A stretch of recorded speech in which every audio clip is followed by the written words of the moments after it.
This is the Ecommerce Braintrust, a podcast about building momentum online for established consumer brands.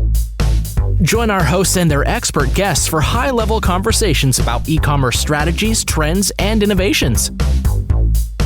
Access our Braintrust and boost your brand's e-commerce potential. Welcome to the Ecommerce Braintrust podcast. I'm Julie Spear, Head of Retail Marketplace Services at Acadia, alongside my co-host Jordan Ripley, Director of Retail Operations, also at Acadia. And we're joined today by Ana Laura Zain, CMO at retail media ad tech platform Pentaleap, as well as her colleague Emma Helsloot, Director of Sales at Pentaleap. Ana and Emma are co-founders of the newly created Women in Retail Media Collective, and we'll be chatting with them today to learn all about what they hope to accomplish with this new, exciting organization. I am thrilled to have you both here, so welcome, Ana and Emma. Thank you. It's such a pleasure to be here, really. I've told you both this, and I'll just go officially on the record that when I saw your collective created, I reached out to Jordan right away and was like, we need to have them on the podcast. So I'm very, very excited to have you here and to learn more about what inspired the creation of the collective, where you're hoping to go, and all of that. So really excited for this conversation today. Thank you. We love being here and talking to you guys. So thank you so much. Excellent. Well, let's dig in. This first officially came together, was it October, November of last year? But mid-November.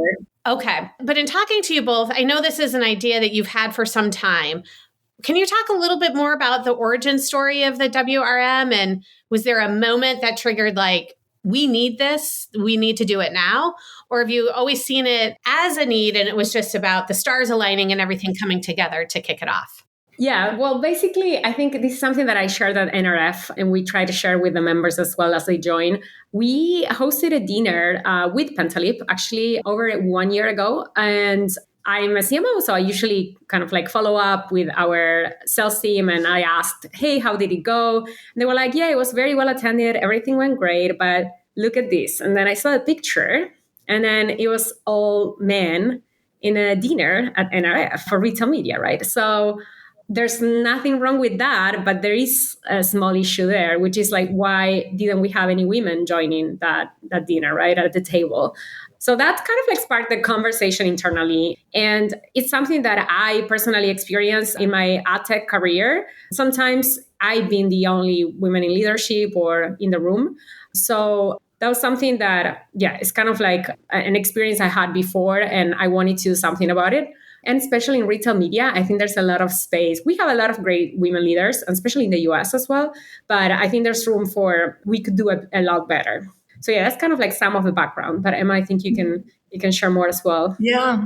For me, it was also like the idea behind it was also coming from something that I was really missing. Before joining Pentaleap, I worked as a retailer side at Ahold Delhaize at the retail media department of Albert Heijn. And when I started looking for a new role, I wanted to work in a more international environment.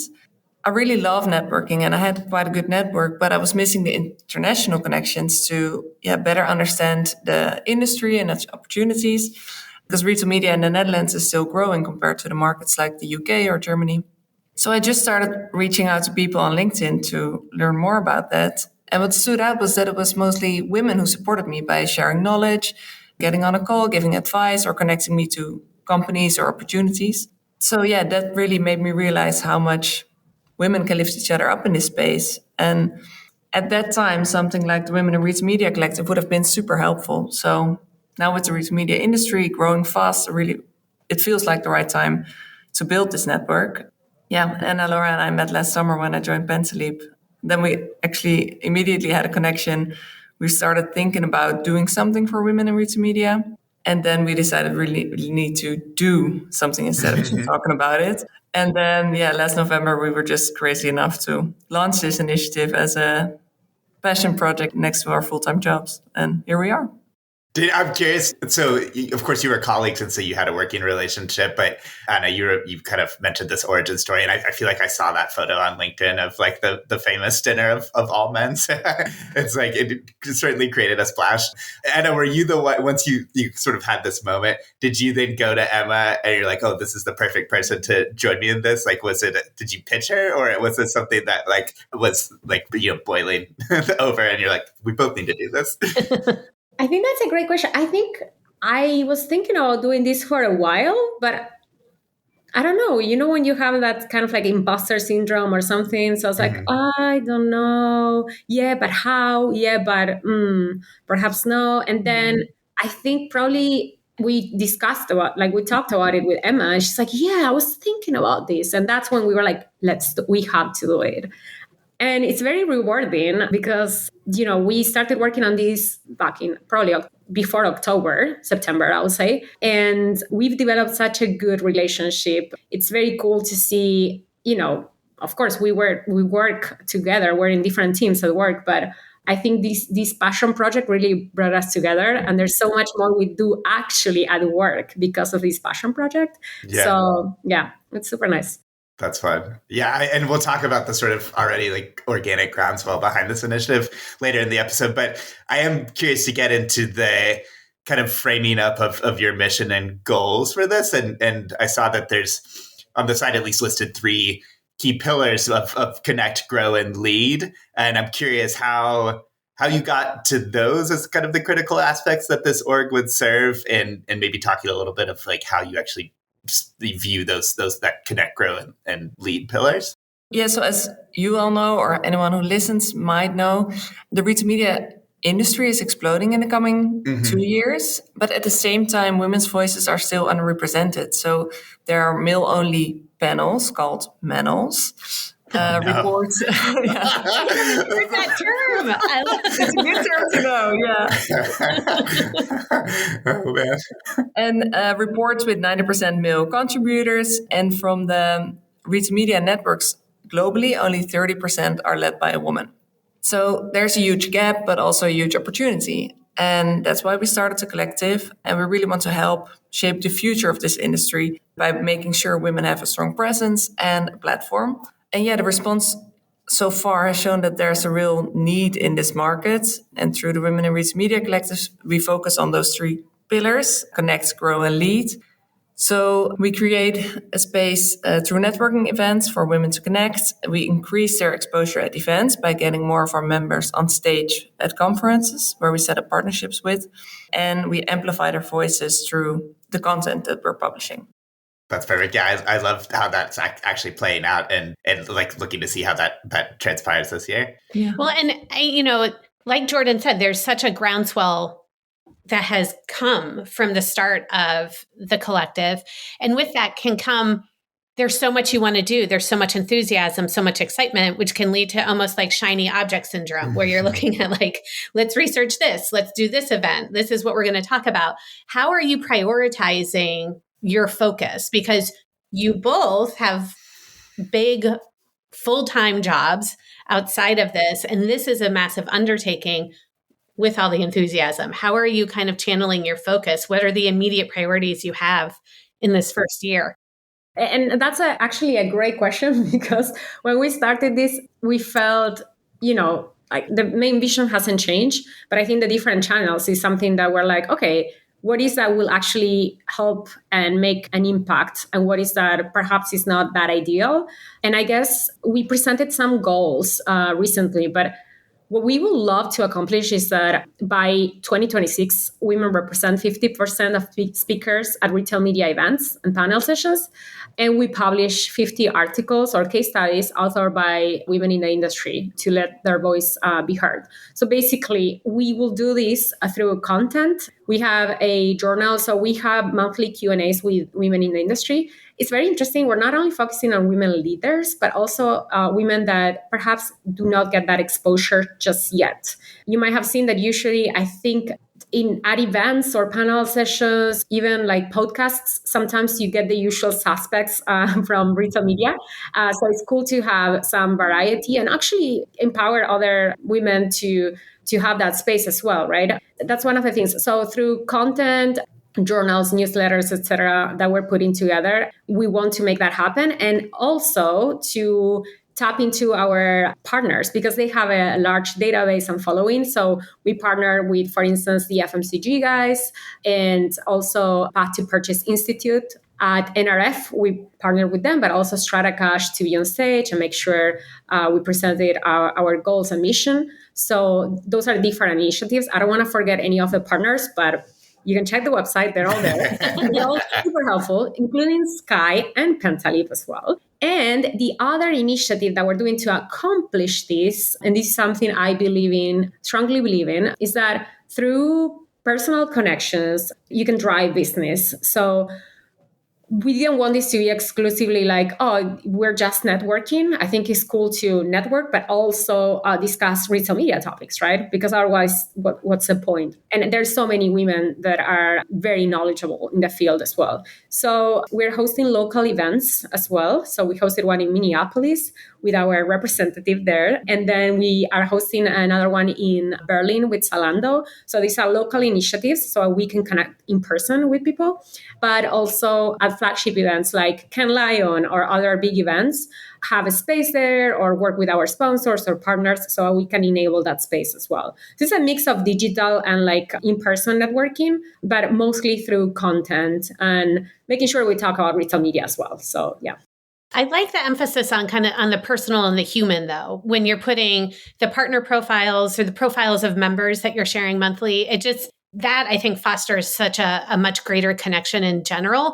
And, you talked about the imposter syndrome before you kick this off. That's such a common, so many. If anyone doesn't feel imposter syndrome at some point in their life, they're either not tapped in or they're lying. I don't know. Everyone feels it. There's something that is not. Yeah. And the more that you're able to foster those connections in like a real human, meaningful way and tapping into the knowledge, some of that can ebb away. So I'm very interested in how you see this play out this year and seeing your 50-50 metrics met with the 50 pieces of content, 50 speakers. I like it. Like a good number there. Yeah. It's on the record now. So now I'm really committed to it. This is the part that gets edited. Yeah. We can change it to 20 and 20 mid through the year. Just keep us posted. The Minneapolis event that you mentioned. So is there an idea of you would kind of have a local representative? I mean, both. I know one of you is in Portugal, one of you is in the Netherlands, but there are people from all over the world in this organization. Do you see this as almost like not a franchise model, but you have, a sort of a MEA person and you have a sort of APAC person and you have somebody in the Americas? Like, how have you thought about how you'd scale the two of you already, given how broadly distributed this collective is? Yeah, that's a great question. Perhaps I can tackle that one because we just actually published that section on our website. So on the members, you can see we just started announcing our local collective connectors. So basically, these are the people that are helping us in different locations. So whether it's like Minneapolis, New York, London, etc. So yeah, that's pretty cool. And it's, we have tons of people already on that list. So yeah, it's great. I was looking and saw the list on the site, and you're well north of 400 people already in this collective, which for 3 months seems crazy to me. Maybe not to the two of you, but it's just well. Yeah, okay, great. There's something here. I don't know.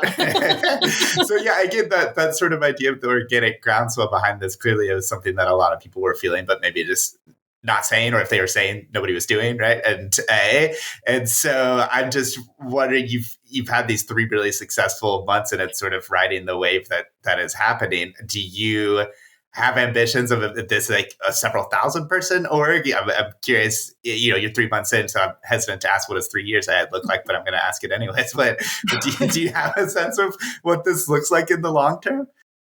Yeah, it's over 600 members currently. Okay. Well, thank God. It's clear in the 2 weeks since I wrote my notes. It's growing so fast, really. Yeah. Just 3 months. So we're really overwhelmed and super happy that it landed so well. And when we launched, we decided to focus on quality over quantity. We were having conversations with the most influential women in the industry because, change is really, we believe really change happens from from the top down and from the bottom up. And of course, thousands of members would be amazing. But for us, it's really also about creating impact through the meaningful conversations. Mm-hmm. And also, to drop another term, we're global. So we have a global reach with local initiatives, with the local collective connectors, as Anna just told. So we have a lot of members from all over the world, but we still want to provide an intimate space where women can connect, and also we can make sure that we publish the meaningful content that really resonates. But that said, the higher our reach, the bigger the impact we can make. So the more women we connect, the stronger our collective voice becomes.